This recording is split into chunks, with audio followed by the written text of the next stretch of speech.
Let's take a look at what we have in store. Unfortunately, no more rain in the forecast for us. Just the low cloud cover and fog spreading back out as we head through tonight into early tomorrow morning.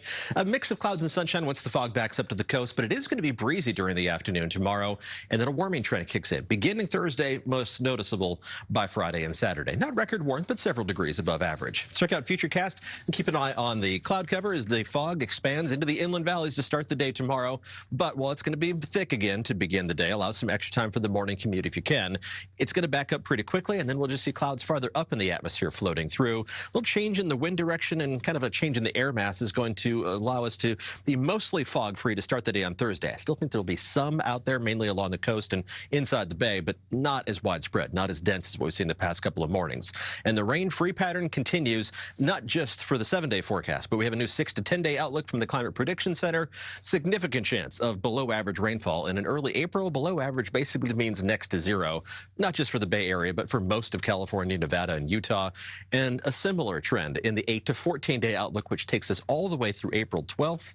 Average rainfall in the month of April is about half of what we typically receive in the month of March, so it's not a real rainy month to begin with, but we're not shutting the door yet on the rainy season. Hopefully, as we get towards tax day around April 15th, the pattern might shift around a little bit. But until we get some rain, the pollen count is going to be sky high. The best we can hope for is what we're going to get tomorrow in the medium high category, and then it's just going to be high. Thursday, Friday, and Saturday, alder, ash, and juniper are the top three. But basically, think of any type of pollen, and it's likely going to be in the atmosphere through the rest of the work week and into the weekend. Looking towards downtown, you can see the fog lurking behind the buildings of downtown San Francisco. It's going to expand pretty quickly. That onshore breeze kept temperatures cool in Pacific, only 53. Also pretty cool in San Francisco and Fremont, only 58 degrees for highs there. But inland, into the mid to upper 60s.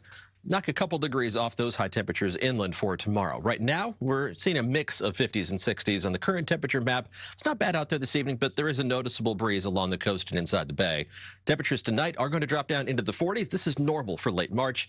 Everybody leveling out in the 40s by early Wednesday morning, and then high temperatures are going to be near or slightly below normal for late March. Upper 50s in San Francisco, otherwise mostly in the middle portion of the 60s. Except along the coast, you'll hit the mid-50s. That's as far as you're going to go. Low 60s down the peninsula and around the south end of the bay. Only mid-60s in the Santa Clara Valley. Not as warm as other inland parts of the Bay Area because that wind is going to come off the bay and deliver some cooler air into the Santa Clara Valley. Mid to upper 60s for most inland parts of the East Bay, except the Tri-Valley, where some of that cooler air is going to make its way through the gaps in the terrain. Upper 50s in San Francisco, mostly low to mid-60s for Oakland and the East Bay, with mid to upper 60s in the North Bay, but even the warmest spots stay just below 70 degrees for high temperatures. We are going to warm up a couple degrees Thursday. The warmest days, Friday and Saturday, a little farther into the 60s around the bay for the end of the work week and the first half of the weekend, into the 70s farther inland. Passing clouds on Sunday, but not expecting any rain out of those clouds, and we warm up again early next week.